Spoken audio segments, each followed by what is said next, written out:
RCC ఫ్యామిలీకి మరియు YouTube ద్వారా జీవనది టెలివిజన్ ద్వారా ఈ సందేశాన్ని వీక్షిస్తున్న ఆత్మీయ మిత్రులందరికీ మరొకసారి ప్రభు పేరట వందనాలు. మనలని దేవుడు సజీవుడిగా మరొక దినం కూడా బ్రతికించినందుకు మనం దేవునికి స్తోత్రం చెల్లిద్దాం. మన దేవుడు మన మధ్యలో చేయుచున్న కార్యములన్నింటిని బట్టి దేవునికి వందనాలు చెల్లిద్దాం. మనము పేతురు గ్రంథం నుంచి మన బైబిల్ పఠనాన్ని కంటిన్యూ చేయడానికి ఆశిస్తూ ఉన్నాం. మొదటి పేతురు గ్రంథం 3వ అధ్యాయం దాని 20వ వచనాన్ని ఈరోజు కూడా చదువుచున్నాను. దేవుని దీర్ఘశాంతము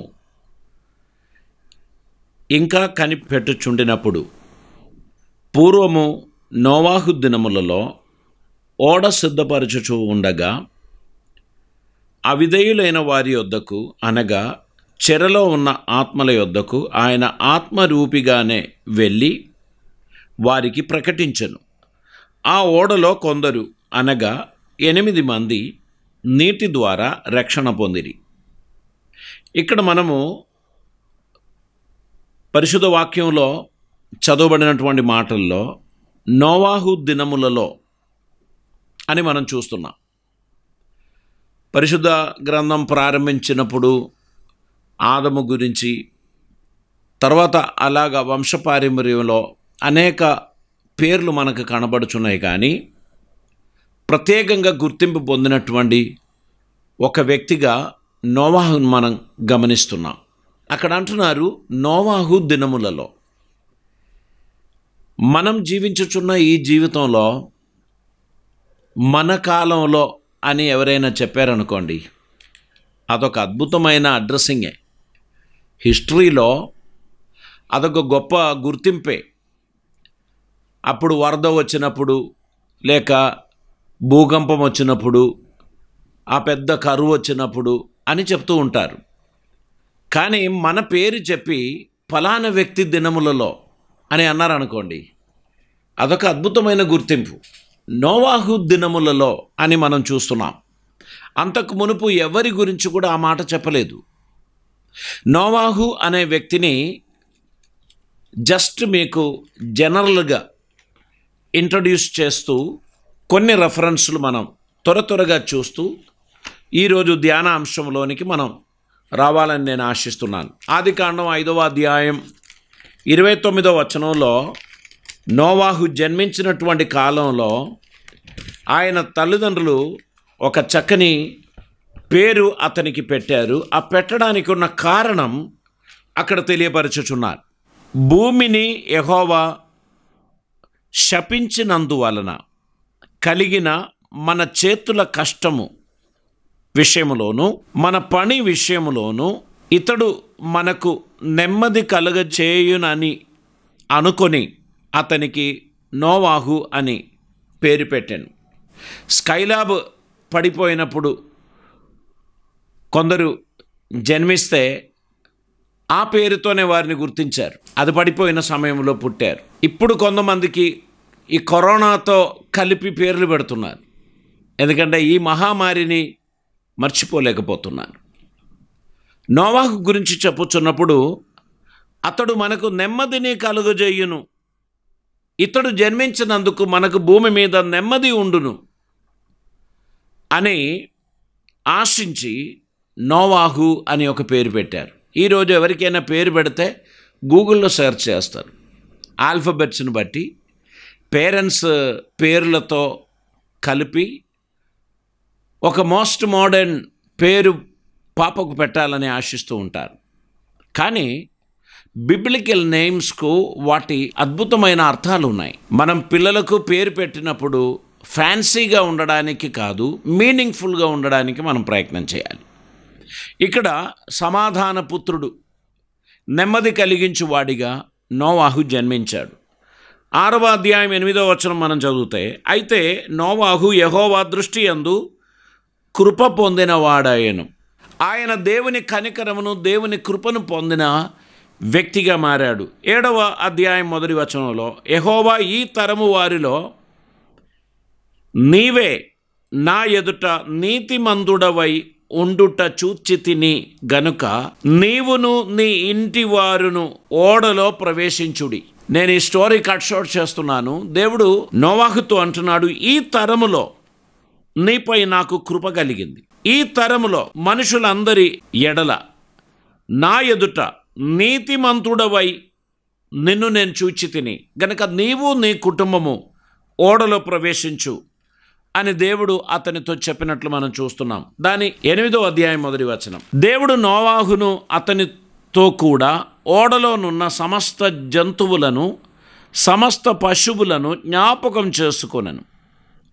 దేవుడు భూమి మీద వాయువు విసరునట్లు చేయుట వలన నీళ్లు తగ్గిపోయెను.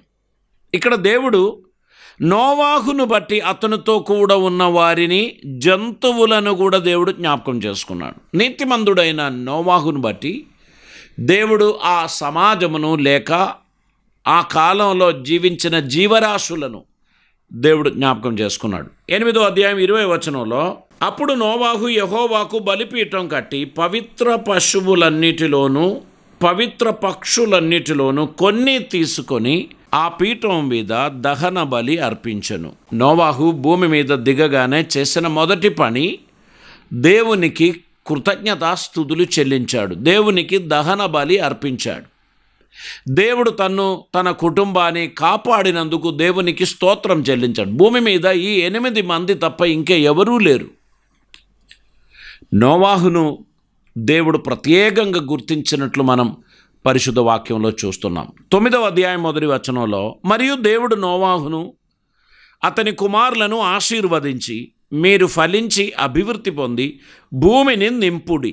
దేవుని ఆశీర్వాదం నోవాహు పొందినట్లు మనం చూస్తున్నాం. 17వ వచనం, మరియు దేవుడు నాకును భూమి మీదనున్న సమస్త శరీరాలకును మధ్య నేను స్థిరపరచిన నిబంధనకు గుర్తు ఇదే అని నోవాహుతో దేవుడు చెప్పాడు. సర్వమానవాళికి దేవునికి మధ్యలో ఒక నిత్యమైన నిబంధన దేవుడు పెట్టాడు. అదేంటంటే, ఒక ఇంద్రధనుసును ఆకాశంలో దేవుడు ప్రత్యక్షపరిచి, ఈ ఇంద్రధనుసు నువ్వు చూస్తున్న కాలం అంతటిలో నేను జలప్రలయం చేత నరులను నాశనం చెయ్యను అని దేవుడు నోవాహుతో ఒప్పందం చేశాడు, వాగ్దానం చేశాడు. అయితే వరదలు రాదు, ఎక్కడో ఒక దగ్గర జలప్రలయం రాదు, తుఫాను రాదు అని అర్థం లేదు. భూమి అంతటిని నాశనం చేయడానికి జలప్రలయాన్ని నేను వాడుకోను అని దేవుడు ఒక నిత్యమైన నిబంధన నోవాహుతో చేసినట్లు మనం పరిశుద్ధ వాక్యంలో చూస్తున్నాం. 29వ వచనం చదువుదాం. నోవాహు బ్రతికిన దినములన్నీ 950 ఏండ్లు. అప్పుడు అతడు మృతి నొందాడు. ఈ 950 సంవత్సరాల లోపున్న నోవాహు జీవితం అనేక రకాలైన అనుభవంతో కూడినటువంటిది. అందులో అద్భుతమైన కొన్ని మాటలు, అద్భుతమైన కొన్ని సాక్ష్యములు నోవాహు గురించి విన్నదేంటంటే, అతడు దేవునితో కూడా నడిచెను. ఆదికాండం 6వ అధ్యాయం 8వ వచనం చదువుదాం. అయితే నోవాహు యెహోవా దృష్టికి కృప పొందినవాడాయను. నోవాహు వంశావళి ఇదే. నోవాహు నీతిపరుడును తన తరములో నిందారహితుడనై ఉండెను. నోవాహు దేవునితో కూడా నడిచినవాడు. ఈరోజు చంద్రమండలంలో నడిచిన వారిని ప్రజలు గొప్పగా పొగుడుతూ ఉంటారు. ఎవరెస్ట్ పర్వత శిఖరానికి ఎక్కిన వారిని అభినందిస్తూ ఉంటారు. ఈ విధంగా కొన్ని ప్రత్యేకమైన స్థలాల్లోకి వెళ్ళినటువంటి వారికి అభినందనలు. హోలీ ల్యాండ్ విజిట్ చేసినటువంటి వారని కొందరిని, అమెరికా దేశానికి వెళ్ళినటువంటి వారని కొందరిని, భూలోకంలో అతి సుందరమైన స్విట్జర్లాండ్ దేశానికి వెళ్ళిన వారని కొందరిని అభినందిస్తూ ఉంటారు. అయితే నోవాహుకున్న అభినందనలు అటువంటిదేం కాదు. నోవాహు నడిచిన తన ప్రాక్టికల్ లైఫ్లో ఏ ప్రాంతంలో అతడు ఉన్నాడో దేవుడు అతనితో కూడా నడవడానికి దిగి వచ్చాడు అనేది చాలా అద్భుతం. నోవాహు దేవునితో కూడా నడిచాడు అంటే దేవుడు నోవాహుతో కూడా నడిచాడు అన్నట్టే. కాబట్టి ప్రియులారా, అందుకే పరిశుద్ధ గ్రంథంలో అనేక మంది భక్తులున్నా నోవాహు ఒక ప్రత్యేకింపబడిన గుర్తింపు పొందిన వ్యక్తిగా బైబిల్ తెలియపరచుచున్నారు. అతడు దేవునితో కూడా నడిచినవాడు. ఇది గొప్ప అద్భుతం. ఇప్పుడు అమెరికన్ ప్రెసిడెంట్తో పాటు నేను నడిచాను, నేను టీ తాగాను, లేకపోతే నేను మాట్లాడాను అంటే మనకు చాలా పెద్ద గౌరవం, విలువ దొరుకుతుందని మనం అనుకుంటాం. అంతకంటే పెద్దవారు ఇంకెవరైనా ఉంటే వారితో కూడా మనం సమయం స్పెండ్ చేసామంటే దాన్ని చాలా గర్వకారణంగా మనం చెప్తాం. కానీ దేవుడు మనతో కూడా నడిచాడు, దేవుడు మన ఇంట్లో నివసించాడు, దేవుడు మన గుండెలో ఉన్నాడు అని చెప్పడం వీటన్నిటికంటే గొప్ప. దీనులైన మనతో కూడా దేవుడు నివసించడానికి నిర్ణయించిన ఆ నిర్ణయం చాలా అద్భుతమైనటువంటిది. ప్రియులారా, మీ జీవితం, నా జీవితం దేవునికి మహిమార్థముగా, దేవుని కృపకు తగినట్లుగా ఉండడానికి దేవుడు మనల్ని పిలిచాడు. ఇంకొక విశేషమైన విషయం, యేసు ప్రభు తన పరిచర్య దినములలో చివరి అధ్యాయం మత్తయి సువార్తలో ఒక మాట చెప్పాడు. నోవాహు దినములు వలె మనుష్య కుమారుని రాకడయందును సంభవించును. నోవాహు దినములలో మనుషులందరూ ఇష్టం వచ్చినట్లు తిరిగేవారు, తిని త్రాగేవారు, పెళ్ళికి ఇచ్చేవారు, తీసుకునేవారు, ఒక రకమైన ఆర్భాటం కలిగినటువంటి జీవితం. మనుషులందరూ పాపంలో మునిగి తేలేటువంటి వారు. వారి పాపం దేవుని దృష్టికి అసహ్యమైంది. వారు జీవించుచున్న జీవితం దేవుణ్ణి అసహ్యపరిచారు. చివరి దినాల్లో యేసు ప్రభు అంటున్నాడు, మత్తయి సువార్త 24వ అధ్యాయం దాని యొక్క 37వ వచనంలో మనం ఈ విధంగా చదువుతున్నాం. ప్రభు అంటున్నాడు, నోవాహు దినములు ఎలాగుండెనో మనుష్య కుమారుని రాకడయును అలాగే ఉండును. జలప్రలయమునకు ముందటి దినములలో నోవాహు ఓడలోనికి వెళ్ళిన దినం వరకు వారు తినుచు త్రాగుచు పెళ్లి చేసుకొనుచు పెళ్లికిచ్చుచూ ఉండి జలప్రవాహము వచ్చి అందరిని కొట్టుకొని పోవు వరకు ఎరుగకపోయిరి. అలాగుననే మనుష్య కుమారుని రాకడ సమయంలో కూడా ఉండును. యేసు ప్రభుని రెండవ రాకడని గురించి తెలియపరుస్తున్నప్పుడు నోవాహు దినం వలె అది సంభవించును. పెళ్ళికిచ్చుచు, తీసుకుండు, తినుచు, త్రాగుచు, ఆర్భాటంగా, ఎవరు ఎవరిని లెక్క చేయకుండా, పట్టించుకోకుండా, స్వార్థపరులుగా, స్వలాభాన్ని దృష్టి పెట్టుకున్న వారిగా జీవిస్తారని ప్రభు చెప్పారు. నిజంగా ఈ కాలం అటువంటిది కదా. ఇప్పుడు లాక్డౌన్ చేయబడినది గనుక మనకు అంత స్వేచ్ఛ లేదు. కానీ లాక్డౌన్కు ముందున్న కాలం ఆలోచించండి. నోవాహు 150 రోజులు జలప్రవాహము యొక్క కష్టంలో నీళ్ళ మీద తేలుచు తన ఓడ సంచరించినది. 370 రోజులు ఓడ లోపలనే ఉన్నాడు. Lockdown with God.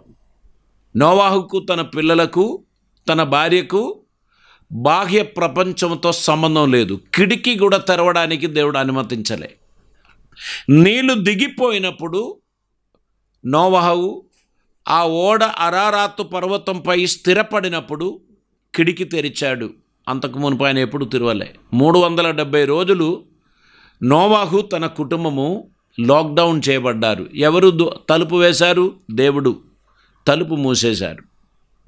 ఆ విధంగా నోవాహు తన కుటుంబం 1 సంవత్సరం బాహ్య ప్రపంచంతో సంబంధం లేకుండా దేవునితో కూడా సమయం స్పెండ్ చేశారు.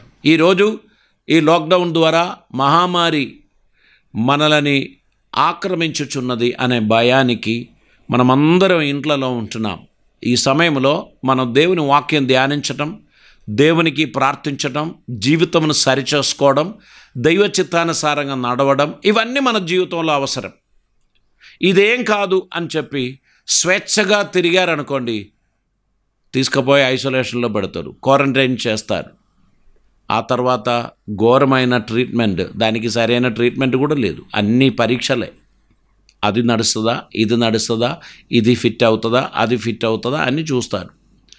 దేవుని మహాకృప ఉండే బ్రతికి బయటపడతారు, లేకపోతే అటే పోతారు. కాబట్టి నా మాట వినుచున్న ప్రియులారా, ఈ లాక్డౌన్ ఆ లాక్డౌన్ను గుర్తు చేస్తుంది. నోవాహు దినములలో వలె మనుష్య కుమారుని రాకడ సమయంలో జరుగును. నోవాహు దినములలో లాక్డౌన్ చేయబడ్డారు. బహుశా ఈ కాలంలో మనుష్య కుమారుడు వస్తాడో జాగ్రత్త పడండి. మనకు వివరణలేమీ లేదు, కానీ కొన్ని సూచనలు మాత్రమే ఉంది.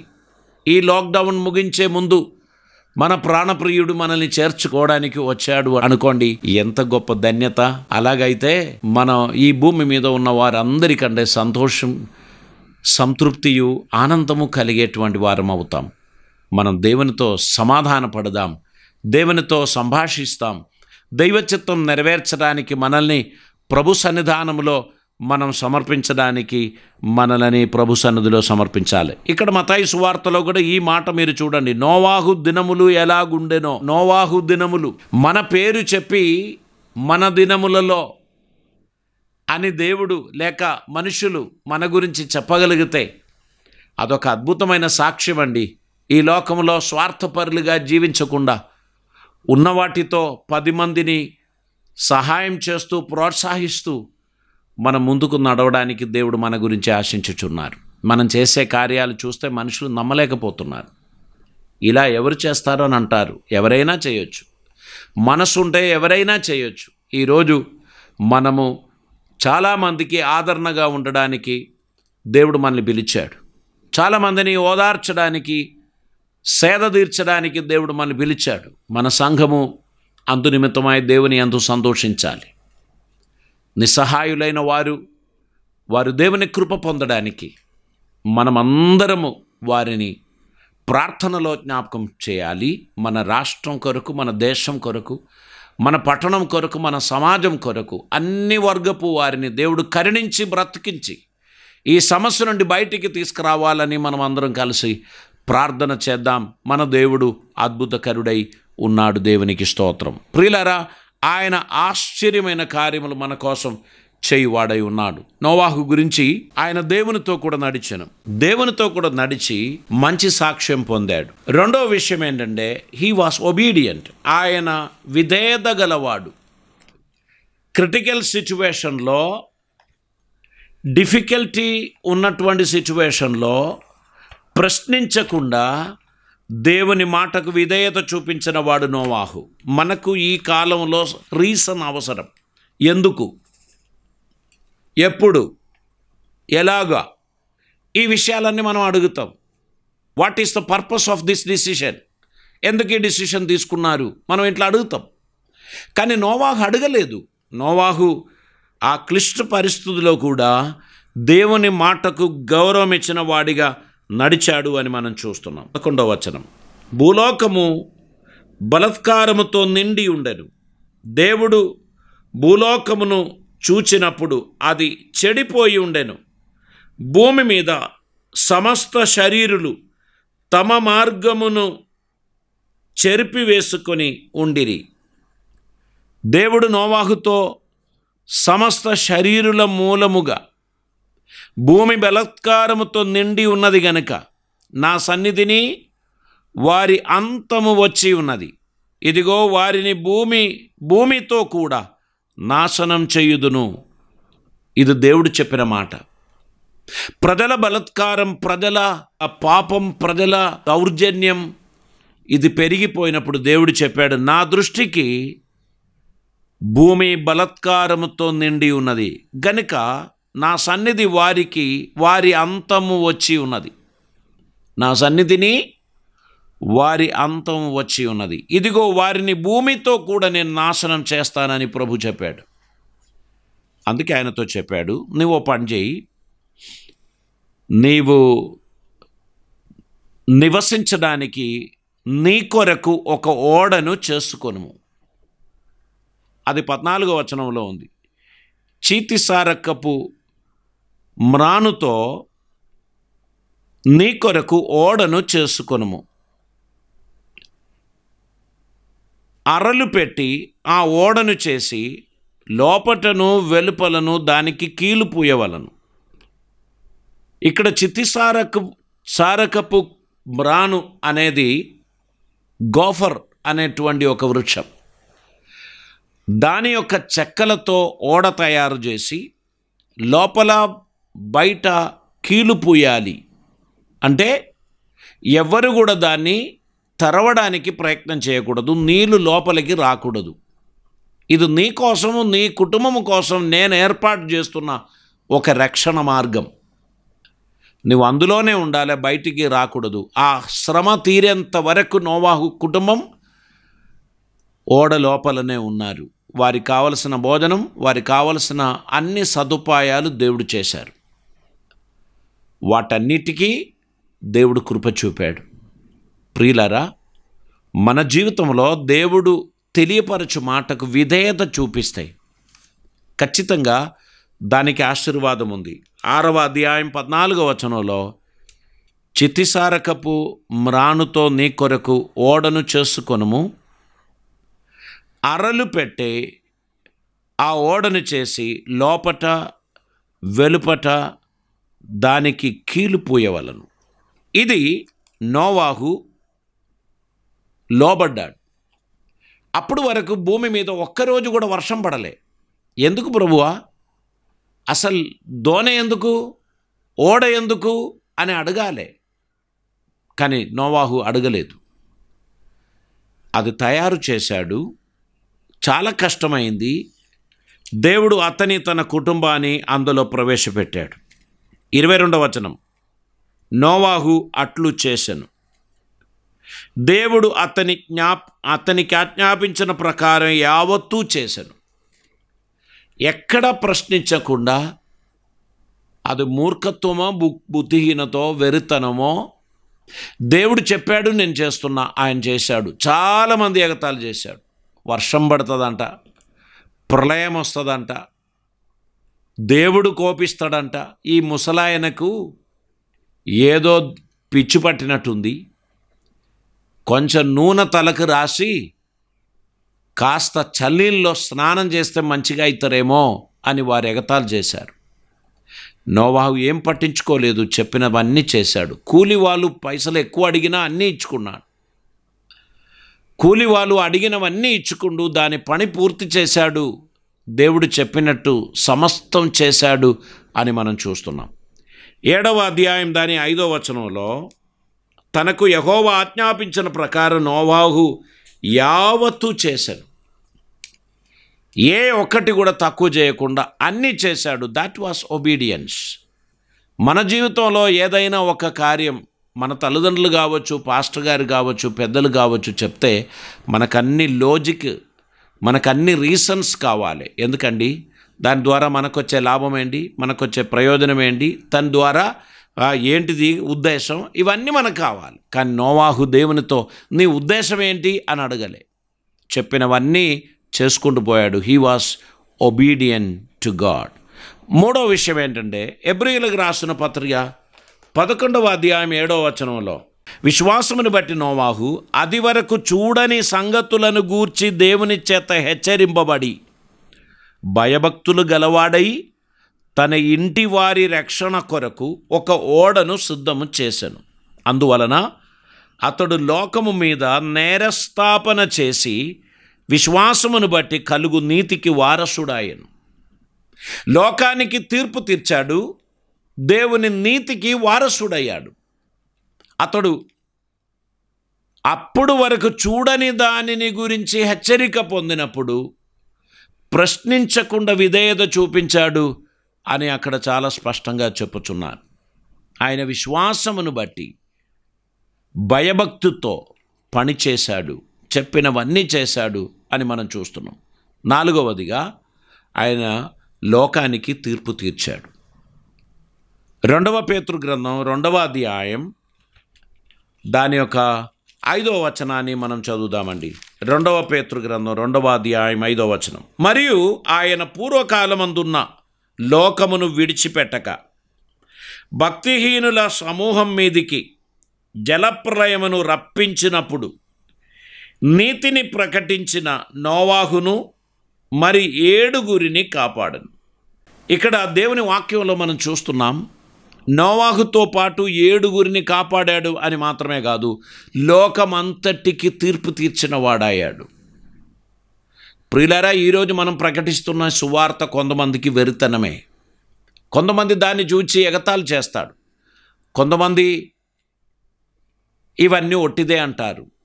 కానీ ఇప్పుడు వరకు పరిశుద్ధ వాక్యంలో చెప్పబడిన ప్రతి ప్రవచనములు నెరవేరింది గనక నోవాహు కాలం వలె మనిషి కుమారుని రాకడలో సంభవించును అని చెప్పినందుకు అప్పుడొక లాక్డౌన్ నోవాహు వంశానికి కలిగింది, ఇప్పుడొక లాక్డౌన్ మనం ఎదుర్కొంటున్నాం. ప్రభు సన్నిహితంగా ఉన్నాడేమో, సమీపంగా ఉన్నాడేమో, తన రాకడ సమీపించిందేమో. నోవాహు కాలంలో మనుషులు అవిధేయత గలవారై పాపమునకు లోబడినటువంటి వారిగా ఉంటే ఈ తరము వారు కూడా అలాగనే మనకు కనిపిస్తున్నారు. గనుక భయభక్తితో ప్రభువును సేవించడానికి, ప్రభువును వెంబడించడానికి మనం నిర్ణయం తీసుకోవాల్సినటువంటి అవసరత ఉంది. ఆదికాండం 9వ అధ్యాయం 1వ వచనంలో, మరియు దేవుడు నోవాహును అతని కుమారులను ఆశీర్వదించి, మీరు ఫలించి అభివృద్ధి పొంది భూమిని నింపుడి అని చెప్పారు. దేవుడు అద్భుతమైన ఆశీర్వాదము నోవాహుకు అతని కుమారులకు అనుగ్రహించారు. అది మాత్రమే కాదు, దాని యొక్క 12వ వచనం మనం చదివినట్లయితే, మరియు దేవుడు నాకును మీకును మీతో కూడానున్న సమస్త జీవరాశులకును మధ్య నేను తరతరములకు ఏర్పరచుచున్న నిబంధనకు గుర్తు ఇదే, మేఘములో నా ధనుసును ఉంచి తిని అది నాకును భూమికిని మధ్య నిబంధనకు గుర్తుగా ఉండును. భూమిపైకి నేను మేఘమును రప్పించున్నప్పుడు ఆ ధనుస్సు మేఘములో కనబడును. అప్పుడు నాకును మీకును సమస్త జీవరాశులకును మధ్య నన్ను నా నిబంధనను జ్ఞాపకం చేసుకొందును. గనుక సమస్త శరీరులను నాశనము చేయుటకు అలాగూ ప్రవాహముగా నీళ్లు రావు అని ప్రభు చెప్పాడు. ఆ ధనుసు మేఘములో ఉండును. నేను దాన్ని చూచి దేవునికిని భూమి మీదనున్న సమస్త శరీరులలో ప్రాణము గల ప్రతిదానికిని మధ్యనున్న నిత్య నిబంధనను జ్ఞాపకం చేసుకొందును అని అనను. ఇక్కడ మనం చూస్తూ ఉన్నాం, దేవుడు మనిషితో నిబంధన చేశాడు. అక్కడ నోవాహు, అతని కుమారులు ముగ్గురు కోడళ్ళు, నోవాహు భార్య 8 మంది ఆ ఓడ ద్వారా రక్షణ పొందారు అని మనం పరిశుద్ధ వాక్యంలో మనం చూస్తున్నాం. ఇక్కడ ఓడ నుంచి బయటికి వచ్చిన నోవాహు వ్యవసాయం చేయనారంభించాడు, ద్రాక్ష తోట వేశాడు అని మనం పరిశుద్ధ వాక్యంలో మనం చూస్తూ ఉన్నాం. దేవుడు తన నిబంధనను ఆయనతో స్థిరపరచినట్లు మనం చూస్తున్నాం. తల్లు వంచుదాం, ప్రార్థన చేద్దాం. పరిశుద్ధుడైన తండ్రి, కృపామయుడైన దేవా, నీకు వందనాలు. ఇదిగో ఈ దినమందు నీ వాక్యం విన్న నీ బిడ్డలందరినీ ఆశీర్వదించండి. వారి జీవితంలో నోవాహు దినములలో జరిగిన దేవుని కృప, దేవుని కనికరం, దేవుని రక్షణ ఈ భయంకరమైన కాలంలో మాకు కావాలని మేము కోరుచున్నాం. తండ్రి, నిన్నెరుగని మా మిత్రులు చాలామంది ఉన్నారు. వారిని క్షమించుమని, వారి అజ్ఞానమును క్షమించుమని, వారి ఎడల కృప చూపుమని, మా సమాజంలో ఒక్కరు కూడా మరణించకుండా ఈ పట్టణాన్ని, దీని సరిహద్దులను కాపాడమని ప్రార్థిస్తున్నాం. మా జిల్లా కలెక్టర్ మరియు మా పోలీస్ మేధావులు, మా మున్సిపల్ కమిషనర్లు, వారితో పాటు ఉన్న బృందములు రాత్రి పగలు లేకుండా ఎన్నో ప్రయత్నములు చేస్తున్నారు. మా రాష్ట్ర ముఖ్యమంత్రి గారి కొరకు ప్రార్థన చేస్తున్నాం.